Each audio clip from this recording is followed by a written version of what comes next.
Hi friends, இன்றைக்கி நம்ம வீட்டில் சிக்கன் பிரியாணி தான் சண்டே ஸ்பெஷல். காலையில் தண்ணி வந்ததுனால ஹஸ்பண்ட் சீக்கிரமே சிக்கன் எடுத்து வந்து கொடுத்துட்டாங்க. மஞ்சத்தூள் பட்டு நல்லா கழுவி ஃப்ரிட்ஜில் வச்சுருந்தேன். லேட்டாக தான் சமைக்க ஆரம்பித்தோம். இன்றைக்கி குக்கரில்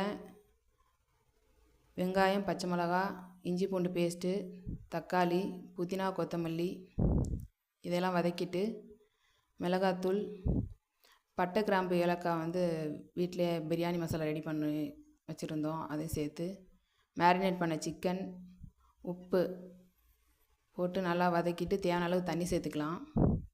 தண்ணி இந்தளவு கொதி வந்ததுக்கப்புறம் சீரக சம்பா அரிசி கழுவி ஊற வச்சுருந்தோம், அதையும் சேர்த்துக்கலாம். சேர்த்துட்டு குக்கர் மூடி விசில் இல்லாமல் ஒரு 10 நிமிஷம் கொதிக்க விட்டுக்கலாம். அப்புறம் இறக்கி கிளறிட்டு சிம்மில் போட்டு விசில் போட்டு சிம்மில் வச்சுருந்து ஒரு 10 நிமிஷம் இருக்கட்டும் தம்மில். அப்புறம் இறக்கி 10 நிமிஷம் அப்படியே இருக்கட்டும்.